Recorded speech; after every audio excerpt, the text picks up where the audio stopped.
ਕਰ ਲਓ ਤਿਆਰੀ। ਹੁਣ ਆ ਗਈ ਇੰਡੀਆ ਤੋਂ ਹੀ TRC ਲੈ ਕੇ ਜਾਣ ਦੀ ਵਾਰੀ, ਉਹ ਵੀ ਯੂਰਪ ਦੀ ਕੰਟਰੀ ਸਲੋਵੇਨੀਆ ਦੀ।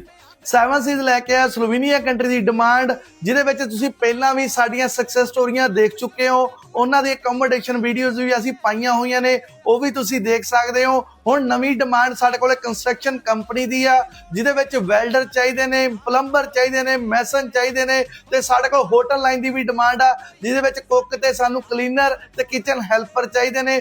900 ਤੋਂ ਲੈ ਕੇ 1200 ਯੂਰੋ ਬੇਸਿਕ ਸੈਲਰੀ ਆ 에어ਪੋਰਟ ਪਿਕਅਪ ਦੇ ਨਾਲ। ਸੋ ਜਲਦੀ ਕਰੋ, ਜੋ ਜਲਦੀ ਆਊਗਾ ਉਹੀ TRC ਲੈ ਕੇ ਯੂਰਪ ਦੀ ਸਲੋਵੇਨੀਆ ਜਾਊਗਾ ਤੇ ਯੂਰਪ ਕਮਾਊਗਾ ਤੇ 7 ਸੀਜ਼ ਗੁਣ ਗਾਊਗਾ। ਧੰਨਵਾਦ।